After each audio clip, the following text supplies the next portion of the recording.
Good evening and welcome to the Melissa Cardinals Network. This is Trey Graham with Cardinals head football coach Matt Nally joining you from the dugout here every Monday evening, 5:30 p.m. You're invited to come and join us and then have a great meal and see the filming of the Cardinal Scoreboard show. Make sure you subscribe to Melissa ISD on YouTube so you can watch every episode when it comes out on Monday evenings.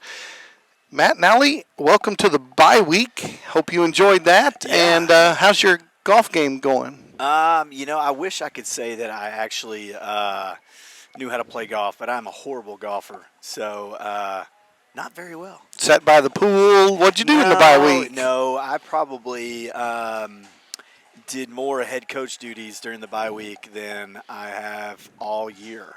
So, the bye week it's an opportunity to sit down with your staff and kind of see where the program's at and what you can do to improve.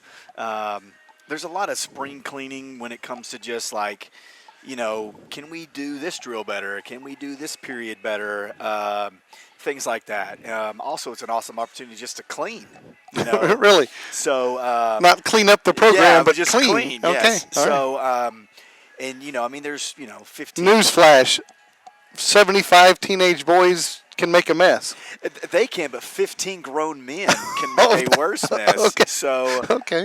That's, probably the bye week for me, it's an opportunity to really just take a step back and to be more of a fan than a coach. But also it's an opportunity just to really let your brain relax.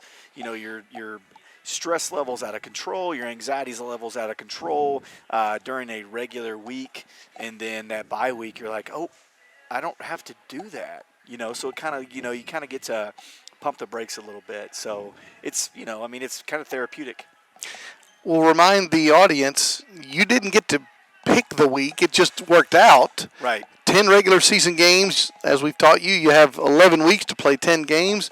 It just happened the way some of the dominoes fell, that it was 5 games and a break in 5 games. Right. So it really turned out to be a fortunate scheduling. Absolutely. It was, I would like to say it's a blessing in disguise, but really it's just a blessing. There's no disguise to it.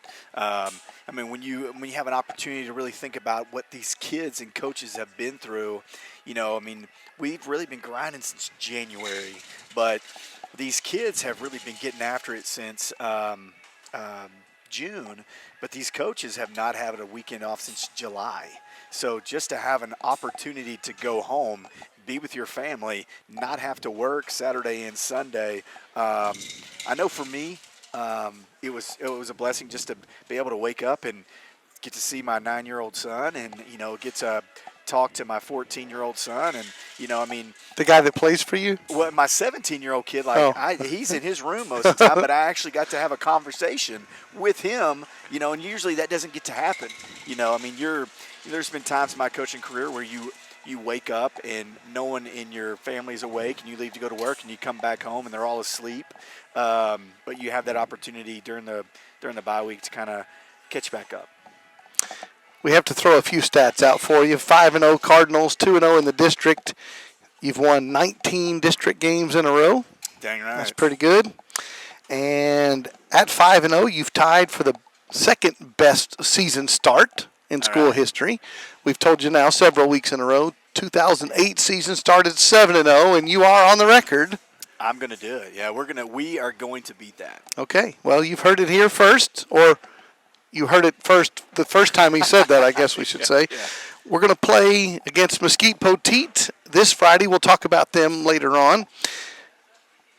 People ask a lot about recruiting. Mm-hmm. You have explained in previous years on the program, you're pretty systematic about it. This is not, I hope my kids get noticed. You run this pretty intentionally. Describe it. Yeah, so, first off, me and recruiting we don't have a really good relationship right now just because of the fact of I really disapprove of some of the things that the NCAA is allowing within recruiting, especially the high school player. I really feel like the high school player, if the NCAA does not allow more scholarships to be offered, Division I currently allows 85 football scholarships. You can have walk-ons above that, but right. 85. But, with the portal and things like that, I mean, Deion Sanders said it the other day, and it was sickening as a high school football coach. And, but I understand their world. He's like, it's about winning right now. And, why would I recruit a high school kid when I can go get a 21-year-old out of the portal where he's already matured, he's already learned those things and got used to the college life and things like that. As a high school coach, that's disgusting to a point. But I do understand where they're coming from. But so it just makes our job, I always like to say this, more fun. It's more challenging, but I say it's fun. It's an opportunity for us to kind of figure out what's the loopholes and what can we do to get better and help our kids be more exposed. So I say this with our coaching staff. We're teachers, we're coaches, and we're recruiters. So we have 3 jobs. Each job is extremely challenging, but each job has a great opportunity and a great ending, and that's with a kid being successful. So when it comes to recruiting, we take the United States and we break it down for each coach. So a coach like Coach Hemsley grew up on the East Coast, so Coach Hemsley has the East Coast. Coach Peel, he coached in California, so he has the West Coast. I went to JUCO, so I have the JUCOs. Coach Russell kind of has Texas and kind of all the way up. I don't know what you want to call it, like Eastern Central Time, you know what I mean? But we have coaches all over the place. And those coaches reach out to coaches and, just try to get a name out there first. And, highlights is a huge deal. Film is a huge deal. People think about, it's my stats. It's really not. Like a recruiter can look at your film in 30 seconds. He can find out if you can play or not. And I say that he can find out if he's interested in you or not. It really is surprising for people that don't understand this world, but the college coaches who are recruiting, you're right. It's in 60 seconds on film, they can say, I want to talk to that kid or I don't. Right. And, the thing is and we tell our kids, but, you'll see highlight videos that are 7 minutes long. There's not a recruiter out there that's watching a 7-minute highlight video. There's just not. They have a lot of stuff going on. Their day is full. They don't have time to do that. So we try to teach our kids how to make a highlight video. Where should you put this and whatnot? Your best clip should be the first clip to, heighten attention and whatnot. But so what we do is we get the highlight video and we break it down and whatnot. But the coolest thing I think that we do is our prospect sheet. So and it's a Google Doc, which, I've said this before, I'm not a smart guy. And that Google Doc changed, in my opinion, recruiting in general. And I use Jabray every time when I talk about it. But, we got former running back Jabray Young. Okay. We had his prospect sheet already done. And I met with Jabray and I said, hey, Jabray, where do you think you might want to play at? Because he had a couple offers at that time. And, he listed a few off, and one of them was Notre Dame. So I looked up the Notre Dame coach for our area, and I put his email in, and I shared it with him through that Google Doc. And probably within 3 minutes, he had called me, and he was golfing in Hawaii. And he said, hey, man, I just got this, and I will be at Melissa next week to watch this, or to see this kid and talk to this kid about potentially being Irish, Notre Dame Irish, so fighting Irish. So that to me was validation that, okay, what we're doing is the right thing to do. So I sit down with each kid and like, where do you want to play at? And I tell them, give me 5, just blowing this out of the water, like my 5 greatest places I would just want to play at. And then give me 5 places that, I could play at if these other things don't work out. And I try to send those 10 out. And then I send 5 of my own that I think, okay, this kid could potentially play at X, Y, and Z. And is that at all levels of football? All levels. So, you got your Power 5s, you got your Group of 5s, you got your D1 AAs, you got all these things, D2s, D3s, NIA, all those things. So I try to say at least 15 is the initial send out. And then it's just a work in progress. So I try to do it on Sundays. Like I'll send out, let's just use Trey Graham as an example. But if you were one of my players, I would say, okay, cool. I'm going to try to send out, 2 things about Trey today. And then, 2 things about Ross and blah, blah, blah, blah, blah, blah, blah. And it takes me about, maybe 5 minutes. And I can send out about 30 players out there. So Seniors, juniors, seniors, what year? juniors, and sophomores. Now we've done it with freshmen before. Recruiting has gotten to a point now where, like the University of Texas will tell you, I'm not offering a sophomore, and I totally get it. It goes back to the portal and things like that. And but make a long story short, no one wants to hear about a freshman. And you can be like gung-ho about this freshman. Owen Hollenbeck was one of them, like gung-ho about this. He's going to be a good one. That's great, Coach, but he's going to have to wait a couple years. We all levels, and it's mostly, I'm going to be honest with you, I really push the juniors and the seniors during the football season because when football's over with, that's the recruiters are going to want to come see. Now, sometimes in our bye week and in their bye week, they'll come and visit. So I really push those kids as much as I possibly can. So when the recruiters come in, they've already seen that kid on tape.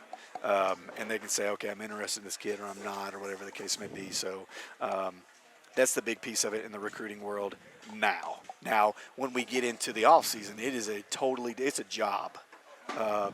And that's when it comes down to, like, if I had a prospect sheet for you and I was trying to help you recruit, that is a different world. Like, we are hitting up every school that you could potentially think of in the nation trying to get you recruited. And like I've said this 1,000 times, the hardest thing to do is to get a kid an offer. The easiest thing to do is to get a kid noticed. And all we're trying to do is get a kid noticed. And I think that's part of our job, is to get kids noticed. And that's just through, there's so much to it as well. It's turned into a business. Like when me and you were kids, if you could play, they were going to be interested in you. It didn't really matter about your character and, all kinds of other things. It's a business now. You can embarrass them and, whatever the case may be, really put their program in a situation. Whereas when we were kids, you didn't have social media and you didn't have those things. So it's not that big of a deal. So it is a literal interview of the kid and the coach from day one. And not just that, people will be blown away. Like, they'll come in and say, I'd like to talk to Trey Graham's English teacher. And you're like, really, why? I just want to know how he acts in English. And when you ask him about it, they're like, well, if he's not going to act right in English, but he's going to act right in football, that's great. But if he's not going to act right in English, well, then, it's a business decision. They're literally, they're paying players now, but, scholarships are hundreds of thousands of dollars, and they got to make sure they're making the right decision. We're going to talk to two of your assistant coaches today because it's the bye week, no players of the week. So we're going to interview your assistant head coach, Travis Pickup, here in just a moment. Talk about Coach Pickup.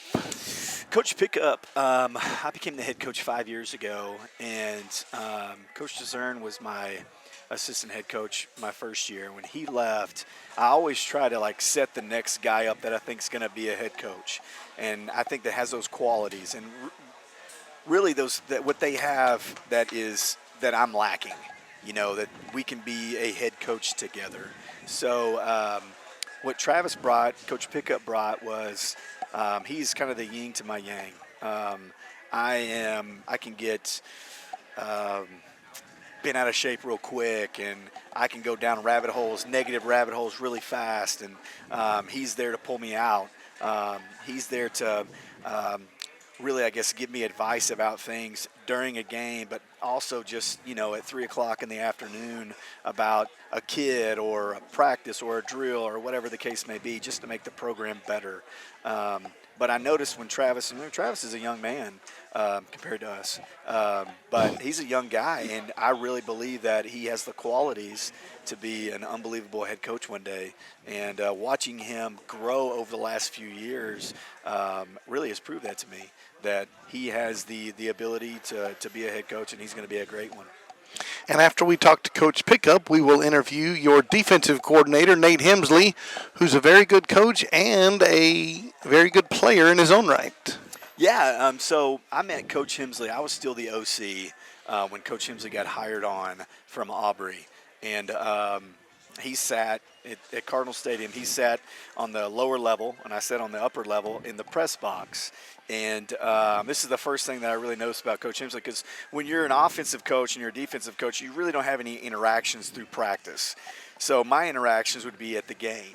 And just to see how excited he was when a kid did well, or for me, an offensive play did well, or whatever the case may be, his enthusiasm. So we were playing Salina at Cardinal Stadium, and we threw a touchdown pass, and he is on the counter, screaming and beating up against the windows. And, that's just perfect picture of Coach Hemsley and who he is as a coach. But he's a quiet guy. Normally, he's a pretty reserved guy. Well, he is, I hate to say this, and I really don't hate to say this because I make fun of him all the time, but, he's the grandpa of our coaching staff. He's the oldest guy. But I think he's the wisest one as well. He's got an unbelievable story on, where he was at through his time in college, throughout the NFL. But the thing that I love the most about Coach Hemsley is he's innovative. And to me, in football, is such a living thing. And it's something that's constantly changing and evolving, and you have to change and evolve with it. I feel like offenses take about 3 or 4 steps forward, and then the defense catches up. And then the offense takes 3 or 4 steps forward, then defense catches up.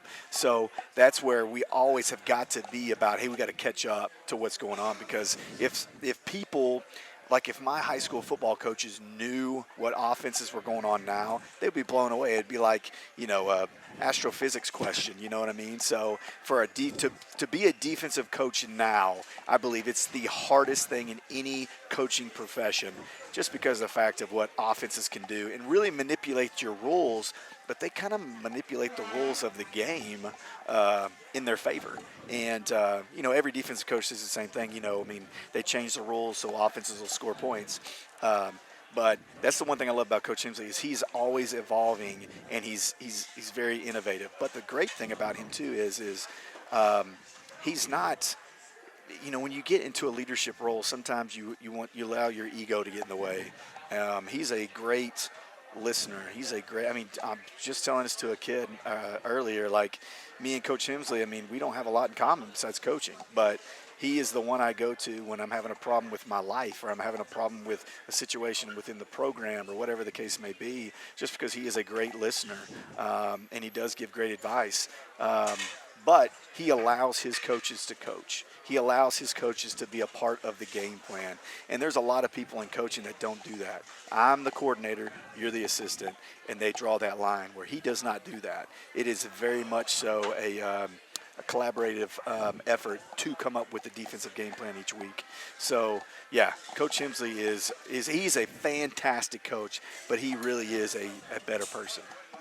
So no players of the week this week. It was a bye week. Your Cardinals are 5-0. We're going to take a break. You'll get to meet Coach Travis Pickup and Coach Nate Hemsley right after this. As we go to the break, I do invite you, as I do each week, to join us at First Melissa on Sunday mornings at 9 a.m. or 10:15 a.m. Go to firstmelissa.com to find out all the information you need. We'll take a break, and you'll meet our coaches right after this.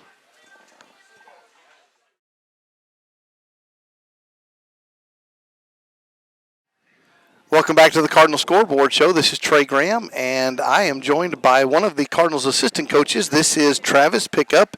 He is the assistant head coach. He is the quarterback coach and a teacher at the high school. Welcome to the Melissa Cardinals Network. Thank you for having me. I appreciate it. Good to visit with you, and we've talked to Matt Nally. We'll talk to Matt Nally again here in a minute, but assistant head coach, that's a term that people aren't very familiar with. They know about position coaches, which we'll talk about. Offensive coordinator, defensive coordinator. What is the exact definition of assistant head coach? Pretty much it's just to assist Coach Nally with any of the, maybe administrative things that he might need help with. If during a game or during the week or? Both. Okay. Both. Give examples. Might remind him, hey, you might want to think about a timeout here. Hey, we got 2 timeouts left, things like that during the game. Time management things. He does a great job of that anyway, but I'm just that extra reminder that he might need. Okay. And, outside of it, like I said, administrative things, bus requests, for our away games, or, making sure the schedule is posted to rank 1, those types of things. And then really just if he's unavailable for some reason, he just asked me to make sure that things continue to run as if he was there. And so that's really the main thing, just because Coach Nally, he's a popular guy. And, sometimes he may get called out, someone needs to have a conversation with him or whatever the case may be, because obviously he's the head football coach, but he's the boys coordinator too. So, he gets pulled in lots of different directions. And so it's my job to make sure that even though he may not be present at one moment, I got to make sure that the practices, the team, and just the program continues to be run the way that he wants it to be run. And people pretty much understand it, but go ahead and explain what's the role of the quarterback coach. Well, it's my job to make sure that the quarterbacks understand what we're trying to accomplish offensively, understand the game plan week in, week out. And I do that for, obviously, our varsity quarterbacks. But I have that same position with our sub-varsity quarterbacks as well. And so just making sure, because the quarterback, we put a lot on our quarterbacks. You've had some good ones. Yeah, we've been very blessed throughout the years with a lot of very talented quarterbacks, and we put a lot on their shoulders. And so it's my job to make sure, with along with Coach Russell, our offensive coordinator, making sure they understand the game plan, what we're trying to accomplish each week, and make sure they feel prepared and ready to go on Friday night. And so this gives you a moment here to talk about the great job Trevor Ham's doing. Yeah, Trevor has done an unbelievable job. We are extremely proud of him. Last year was kind of, week to week he was growing each time as well. But it was, new terminology. He was new to the Cardinal offense, and so he was learning week by week. But he had a great off season. Grew tremendously, and I'm extremely proud of the growth that we've seen from him. He understands the offense very, very well. He understands what we're trying to accomplish, and most importantly, he's making great decisions. He's out there. Week one, we only asked him to throw the ball 12 times, but he made great decisions, and he understood that game. We need to run the football. Then you come back China Spring, and we needed to air it out a little bit more, and he continued to make great decisions. So each week, he's doing that. He's not forcing anything. He's just taking what the defense is giving him. He's running our offense, and he's done a tremendous job of that. And he's a senior. Yes, sir. Which means you're going to have somebody next year. Yes, sir. So I know the answer. Are you looking ahead? Are you trying to train up the next generation every year? You're looking at down to the middle school level, right? Well, we take great pride in trying to develop at every position, but especially the quarterback position. We're always trying to make sure we have people ready, right? And you don't want to look past what you have right now. You want to be where your feet are.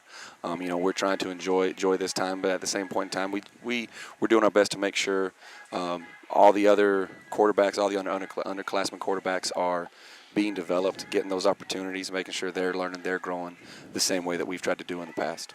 How long have you been in Melissa? This is my 8th year. 8th year. And Yes, before sir. that? I spent 1 year in Utah. That's where I was going to college. And so I had a year there when I was student teaching and coaching at a local high school there. And then when I graduated, I lucked into this job, and I'm very blessed to have been in Melissa as long as I have been. And where'd you grow up? I actually grew up in Allen. Oh, really? Allen, Texas, yes, sir. Went to Allen High School. Yes, sir. When we moved there were like 2 street lights in all of Allen. So you're saying you're an old man? Is that what that is? I feel like it. Well, I was lucky to grow. My sister graduated 10 years before me, and her graduating class was about 300. And then I graduated 10 years after her, and my graduating class was 1,200. And so we really got to see that growth. And now? And now it's out of control, right? But that's something that I feel I've been lucky, coming to Melissa when I got here. We were still fairly small, and so I've been able to, as a youngster, as a kid, I got to see that kind of growth where I was going to school, and now I've gotten to see that kind of growth here in Melissa, so it's been pretty cool. Y tú eres un maestro en la clase de español. Sí, es cierto. Talk about being a Spanish teacher. It's unique when I tell people that I'm a football coach and they're like, oh, what do you teach? Usually, they're thinking PE right. or history. When I tell them Spanish, there's a little bit of shock on their faces, but I love it. I spent 2 years as a missionary in Mexico City, and so that's where the Spanish comes from. And so I developed obviously a love for the language, a love just for the culture of Mexico. But I've been lucky enough to learn more about not just Mexico but other countries as well and their culture, and it's really neat getting that opportunity to teach that. I believe it really is a real-world skill that can benefit these kids in a lot of different ways. And, it's not a traditional, I guess, classroom, you could say. We get to do different things that you might not do in other classrooms, right? A couple weeks ago, we just had what we called our Welcome Back Fiesta, and so the kids, they got together with Any excuse to eat, right? any excuse to eat. Right. We're going to have our restaurant days. I think your son remembers. Right. I remember those days when I taught him, and so, we get to do different things. We really try to give these kids an opportunity to use the language in a real world application. We do have days where maybe it might feel like a drag or whatever the case may be, but we try to do fun things, keep them engaged, and so, I feel very lucky to, obviously I love coaching, but I feel very lucky that I get to teach a subject that I enjoy, and that for the most part we can help the kids at least grow to enjoy it as well. What have you learned from Matt Nally? I've learned a ton. When I like I said, this was really my first job out of college. I taught and coached as a student teacher, but I graduated and this was my first job, and Coach Nally was the offensive coordinator at the time. When I first got here, I helped coach receivers. And so I've really been on the, either coaching the offense with him, while he was the offensive coordinator, then he's been the head coach ever since, and, I've still been coaching. But I've learned a ton, really, Coach Nally, he craves the success of others, and that's something that, in the coaching profession, we all have goals. We're all very driven, and, it's easy to get caught up in your own goals.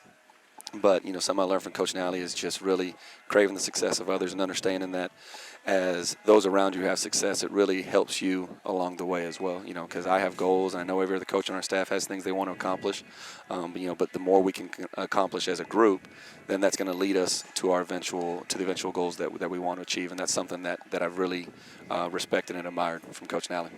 And just because it's your first time on our show, tell everybody about your family. So I've been married for 10 years. My wife Lindsay and I, we met while we were in college. We were both servers at the same restaurant. My wife, she is an American Sign Language interpreter, and so it is pretty amazing to watch her do what she does. I've interpreted very little from English to Spanish and Spanish to English. Interpreting is tough, and so I've watched Preaching her a sermon with an interpreter is kind of weird too. Yeah, by the way. yeah. My wife, Yeah. she's done that too. Yeah. It's pretty wild, and so. You feel like, as the preacher, you feel like you have to slow down, 100%. Well, Yeah. because you think about just how fast we're talking, you see they're trying to catch up. I don't know how she does it. It's amazing. Well, I'm talking either sign language interpretation or another language like Spanish, or I've had interpreters with other languages. 100%. It's weird. Interpreting's it's a challenge for sure. So Right. she's very, very good at it. She's amazing. We have 3 little kids. My oldest, his name's Jackson. He's in first grade.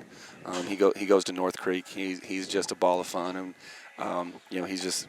It's changing every year as he's going through school. The Melissa school system's been great for him, and they've helped him so much. Then we have a 4-year-old Tucker.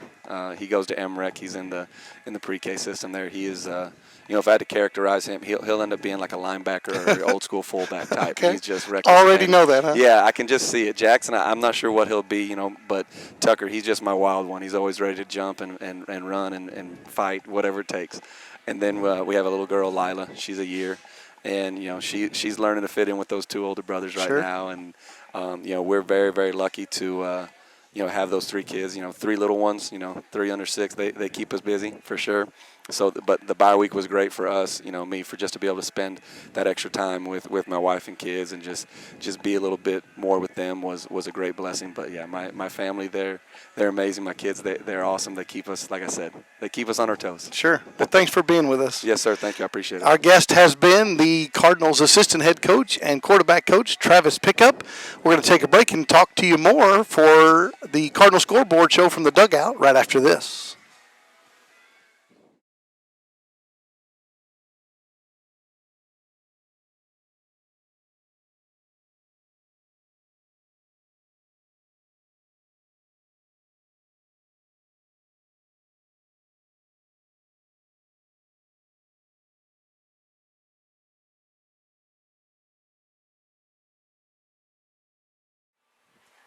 Welcome back to the Cardinal Scoreboard Show. This is Ross Graham, joined by Melissa Cardinals defensive coordinator Nate Hemsley.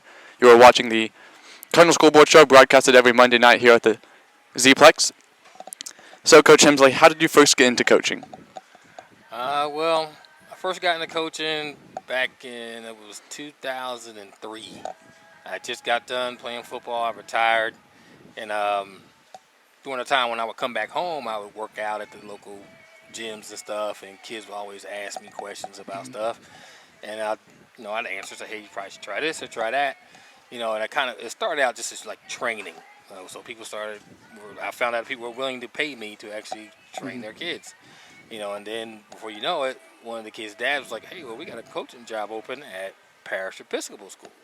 So I'll go to Parish Episcopal School, take the job, and I found a new energy, a new thing that was like I find it more fulfilling than actually playing. Actually seeing someone actually reach their goals that they're trying to get after. It's nothing like it.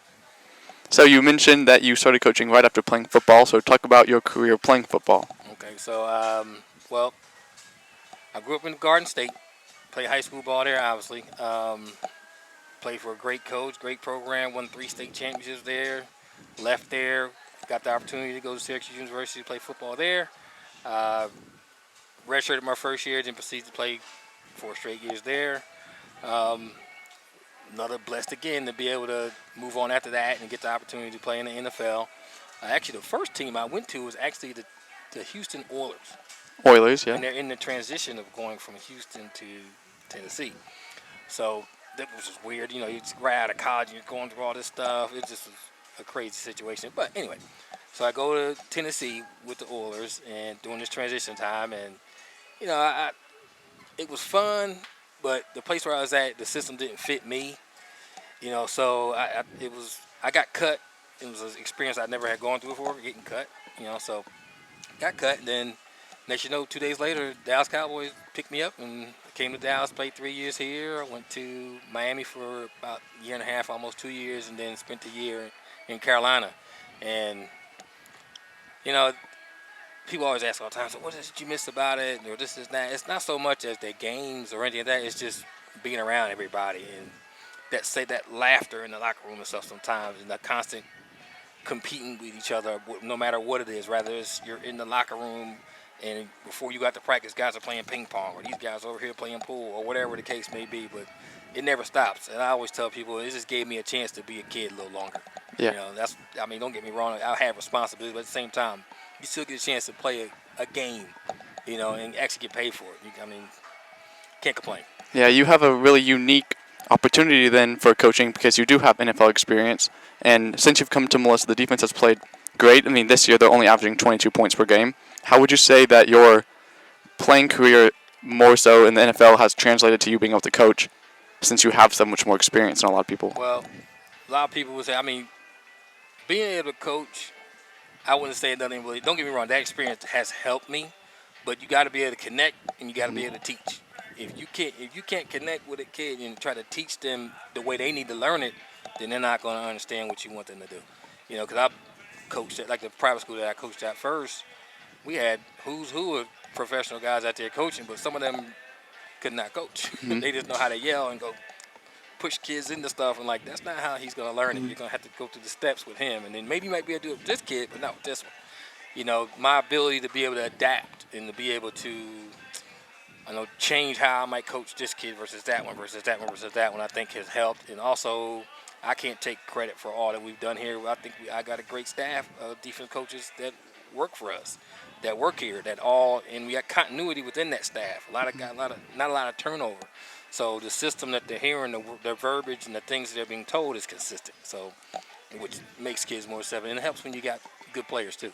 Yes, absolutely. How did you first come to Melissa to start coaching? Well, after I left Parish Episcopal, I went to Aubrey, Texas, which promptly I took that job because I felt like I needed not a challenge, but I felt like the kids at the private school I was at, they had, most of those kids, go to your private school. You pretty much, your life's kind of mapped out what you're going to do and stuff. Now, there were a couple kids, but I felt the need to go to a public school to be able to see, can I really coach at that level one? Mm-hmm. And also, there's more kids there that probably might need what I got to offer. So I go to Aubrey, and it was the first 2 years wasn't that great. We lost 17 games in 2 years, and I was like, oh man, I might need to rethink this. But new coach came in, and he kept me on, and we turned that thing around and went 2 rounds deep, 2 years straight after that. And then through my relationship with Coach Stinton and Coach Robertson, who was here before, and Coach Williams that was here before, that's how I ended up coming here to Melissa, because Lawrence was at Aubrey first, then he came here. So that's what brought me here. Mm-hmm. A lot of people are curious how the coaching happens during a bye week. So for you as the defensive coordinator, and then for your entire defensive staff, What changes in the bye week versus a regular week when you have a game? Well, bye week, you slow things down a little bit more. You're not really trying to go 100 miles an hour. You want kids to get good effort, but you want them to make sure they're getting quality reps. And also, you work on things that you may have had mistakes on early in the year, and also things that you think will give you problems later in the year. Like, you're not going to just prepare just for that next week opponent. You're preparing for all the ones that come after that one. So you're not just running plays for Poteet or plays for Princeton. You're running plays for all the district teams that we have left over, because you want to expose the kids to them as early as possible. So, the pace of practice is fast, but the physicality during that week is not so much. It's more of a recovery, heal, get your mind right, focus in kind of practice. Absolutely. And last question, or last statement, tell us about your family. All my family. So I'm blessed. I have a daughter, and Zarin Hemsley. She actually is 21, just got engaged in August to a great guy. My son, Daxon, is 7. Doesn't look 7, he looks 9, if not 10. I have a daughter that is Tatum, that's 3. And then I have my wife, Amber, who is, I'm not going to say her age, but she doesn't look it. But I mean, it's what you say, it's family. That's what you always go back to every night. Rather win or lose, or you're frustrated about whatever. My wife has later in the bed, and I'm complaining about why did I make that call on that play right there, and they got the first down. Yeah. Or I'm mad about the game last week when these guys scores 2 extra touchdowns that he didn't deserve. And she's just say, "Oh, it's all fine, don't worry about it." But I think that's the competitive edge that you all have. But good thing that I have my family and also my friends and stuff to be able to express those issues too. Thank you very much for talking with me. You've been watching the Cardinals Scoreboard show here at the Zplex, and right after this, we'll come back and talk to Coach Nally more.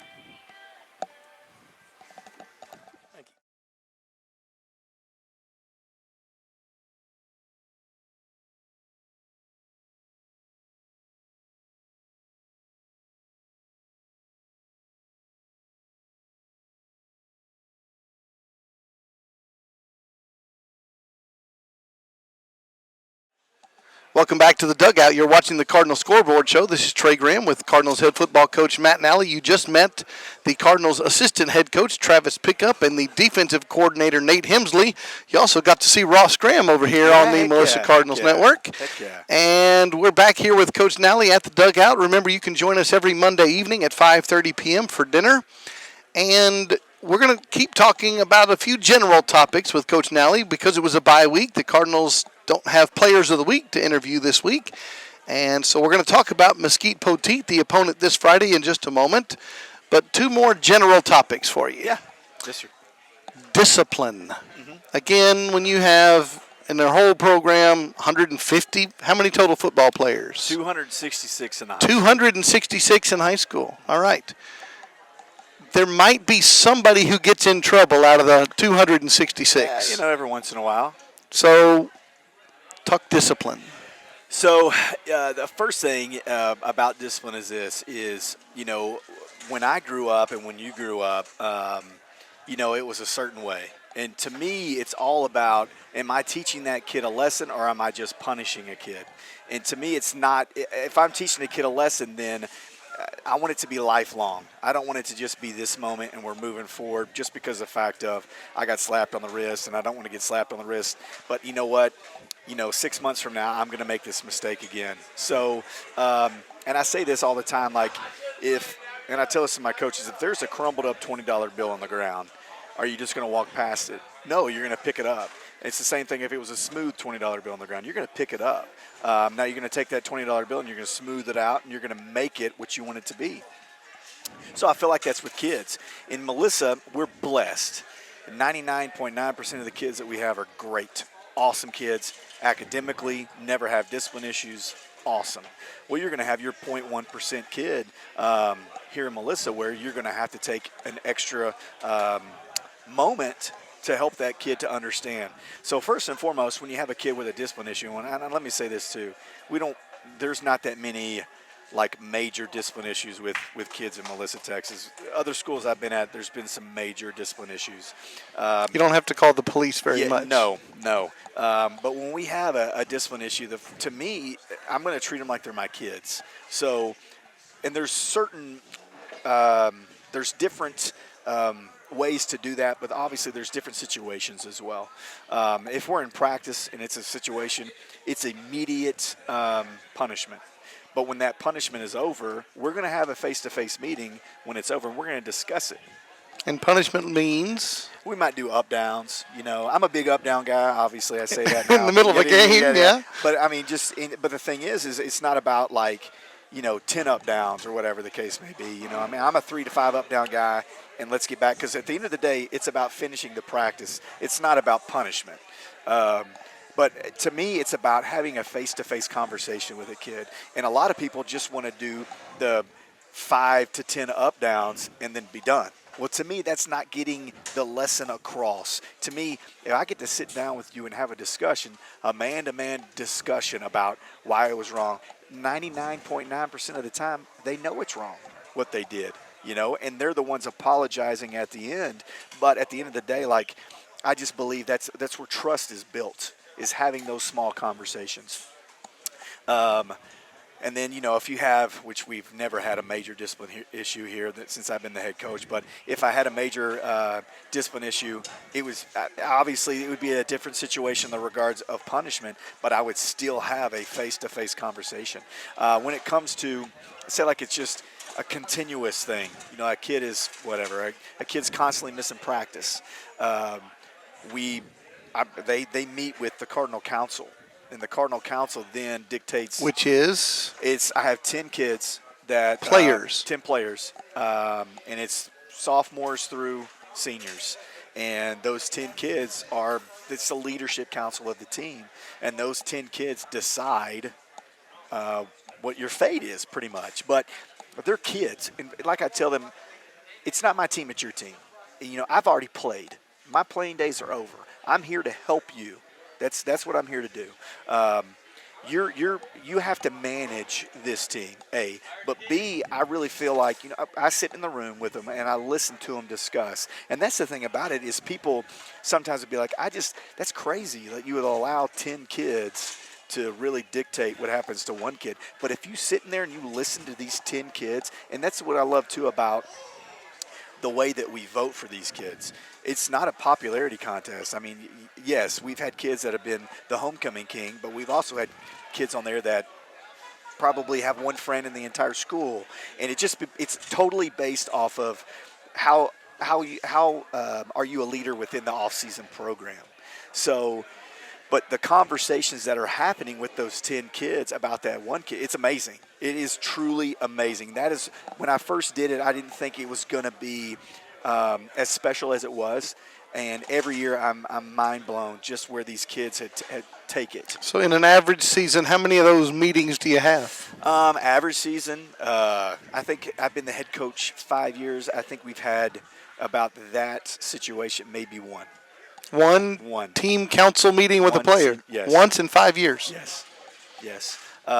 We just don't have major discipline issues. A buddy of mine called me today. He was wanting to come to practice, and he was talking about, I have players that don't want to come to practice. I have, parents and blah, blah, blah, blah, blah, blah, blah. Can we come watch a practice? And yada, yada, yada. And he was asking me about my issues. And, when I talk to people and when they want to come and visit, it's, I say the same thing. Guys, you're coming to a situation that's not normal, that most coaches are not used to. My kids are up there at 5:30 in the morning. And on time? And everybody's there. I don't have to call somebody and say, hey, where you at? They're all there. The kids come back after school. They're all there. We don't have to say, hey, did you do your reps? They did it. You know what I mean? You don't have to say, hey, guys, go back. They didn't sprint through the line. They did it. So when people talk about Melissa, it's a different place in that regard. And I think that's probably been established before I became the head football coach, but probably from parents and things like that and just our overall community. But you would be shocked that most coaches don't have that. Even within good programs, they don't have that simple piece of a program. So, we've had one. Now we meet I'll be honest with you, we'll have a Cardinal Council. We have a Cardinal Council meeting every week, and it's heated every single week. It's about what we're going to wear, on Friday night. What's the pants, helmet, jersey combination? Yes, and it's it's heated. But we meet once a week, and it's about that. For the most part, now we meet through the summer, and now we talk about leadership and stuff like that. But in the summertime, there'll be a kid that's brought up like, hey, we need to bring this kid in and talk to this kid about, hey, we need you, or how can we motivate this kid, or whatever the case may be. But within the season, and I'm talking about, because the Cardinal Council's they own the freshmen up. So it's about, hey, I mean, I think we might have had one. I mean, we've had one. We've had one that I know of off the top of my head.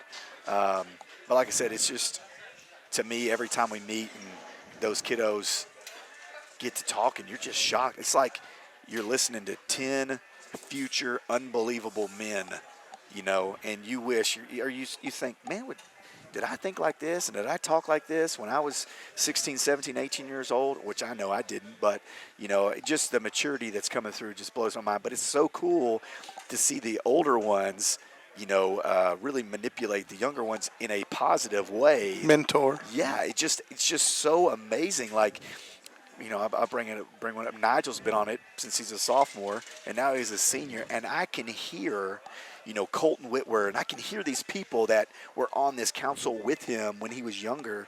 I mean, it's just, that stuff's neat to me. So, but we really just don't have major discipline issues. It's more minor, but those minor issues, I come off as a fun-loving guy, and I am. I'm a fun-loving. I like to have a lot of fun and whatnot. But to me, respect's a big deal. So I kind of not fly off the handle, but I just make it a big deal. When you're disrespecting the game or disrespecting someone. But we just don't, it's Brother Graham, it's Melissa, we just don't have those problems. So we just don't. We're so blessed. That's a great testimony, really is. Yeah. Last general topic, academics. Mm-hmm. Your job is to win football games, but your job is to, as you say, raise up mature men and responsible men. And so getting an education is really their first priority. How do you emphasize academics? How do you check up on them? So the academic piece is once again, now academics is a little bit different. We take that a little bit more seriously in the regards of, I don't want to say we don't take the discipline part seriously. We just don't have discipline issues. But we don't have academic issues either. But we take it a little bit more seriously just because of the fact. Let's go back to recruiting, or you want to go to college, or whatever the case may be. Like, you have to make the grade.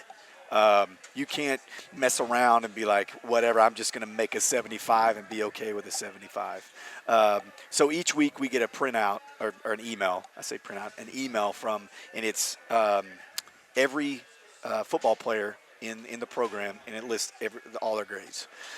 We then take kids that are 75s and below. Do other sports have this as well? I'm going to say yes. I don't know, though. I don't want to lie. I want to say yes. Okay. I think so. But 75 and below, and once again, it all starts with a face-to-face conversation. So if player X has one or more low grades, what happens? So we start with a face-to-face. And then, hey, I mean, we're going to go back to old school. We're going to have a face-to-face, and, man, you got 7 days to figure it out. And in 7 days, when I get that email again, and your name, and you got a 75 and below, we run them. We do bag pushes, or we do up-downs. We're going to do something just to, hey, it's just a reminder. And it has nothing to do with passing for football. It has everything to do with because that's the accusation. You just want them eligible so they can play. Right. And it has nothing to do with that. It has everything to do with the fact of, A, I went to high school, you went to – it's not that hard to pass high school. But, B, it's about being accountable for yourself. Like, if you can't push yourself to make an 80 – and don't get me wrong, there's times in high school I had to really push myself to make a 75. But for the most part, I mean, you could really coast and make an 80. You're really telling me you're not doing work or whatever the case may be if you're failing high school. We run – what we do is every single day that you're failing – I give you a week, and then every single day that you're failing a class, we run you until you bring us a note saying I'm passing. And the goal is an 80 is the goal. But at the end of the day, I know that's not always the truth. Like, I was a kid that struggled. Now I can say that for the most part, I probably didn't put in the greatest effort, but there were sometimes I did, and I got a 75. But for the most part, the kids at Melissa should be pushing an 80 and being okay pushing an 80. But that's how we do academics. And like I said, it's a little bit different just because of the fact kids don't understand scholarship money. They don't understand, admittance into college. All those things comes down to your GPA. And then that sliding scale with your GPA and your standardized test. All that stuff, it's a big deal. And I don't know if kids don't understand it or if they're not educated enough or, they're high school kids. I'm like, hey, whatever. I just know for me it's a big deal. My wife in high school took that seriously. She got a full ride. I did not. And I struggled in college, at the beginning of college. But, I had to pay for a lot of my school, and my wife was – a nerd, but she got her school paid for because she took care of her academics. And I just think that's a huge piece that kiddos these days, and probably kids in my day too, but didn't really understand. So academics is a massive thing to me in the program. All right, let's turn our attention to this Friday's game, a home game. One of the 6 home games at Coach Kenny Deal Stadium this Friday, 7:30 kickoff. Mesquite Poteet is in town, and the Cardinals, we mentioned, are 5-0. Poteet is 0-5. They've lost 13 of the last 15 games. They've lost the last 8 games in a row, including being 0-5 this year. So I want you to talk about Poteet, but first, sometimes the 5-0 teams don't take the 0-5 team seriously. So if you go back to last year, I thought it was one of the worst first halves we've ever played since I've been the head coach. Now, a lot of it has to do with you come off a bye week, but a lot of it has to do with not being prepared and mentally prepared in the regards of, once again, I go back to when we were kids, you went to the barbershop, and that's the first time you got to see scores. Well, the kids see scores immediately, and then they get to see, about, Poteet or whatever is this, that, and other. They can see it every single day. So that's the first thing is you have to respect every opponent. You got to keep talking about respecting every single opponent because at the end of the day, you got 16, 17, 18-year-old kids. You don't know what's going to happen on Friday night. So that's the big piece is just discussing it, having a conversation about it. And it is the hardest thing to do within the situation that we are in is getting the kids up to play the game. But at the end of the day, you got to continue to harp on it and continue to stress it, or it'll be, I don't know if you remember that game, but we really didn't show up till the second half of that Poteet game last year. Now, they did some things. After the bye, they changed their offense completely, and they changed their defense completely coming into us. But I just felt like the drive over there on Thursday night, our kids knew the whole situation that Poteet was going through at that time. I just think it was a lull. They were kind of like, yeah, we're just here to get it over with. So really being packed. I'm glad it's a home game after the bye. I believe that our kids play better at home, especially they start faster, in my opinion, at home. it's Kenny Deal Stadium's it's a different, environment. And for me personally, too, I think it's just super fun to play there. Pardon me, but that's a hard thing to do as a coach. Definitely. You did win 42-10. I did a year ago. Yes, sir, we did. It was just I wish we had started quicker. I wish we would have kind of came out a little bit more fire. It has been the bye-week edition of the Cardinal Scoreboard Show. Make sure you join us Monday evenings at the Dugout for dinner. We film our program every Monday, 5:30 p.m. Make sure you subscribe to Melissa ISD on YouTube so you can watch every episode, because why wouldn't you want to watch us talk? Absolutely, yeah. And make sure you follow the Melissa Cardinals Network on Facebook to get the latest information about your favorite team. Be by the channel this Friday, 7:30 kickoff, Mesquite Poteet at your Melissa Cardinals at our beautiful new house that Deal built this Friday evening. And we'll invite you and your family on Sunday morning to come over to First Melissa for a worship service at 9 a.m. or 10:15 a.m. Go to firstmelissa.com to find out more. Thanks to Travis Pickup and Nate Hemsley and Ross Graham for being part of the program. For Coach Matt Nally, this is Trey Graham saying good night from the Z-Plex.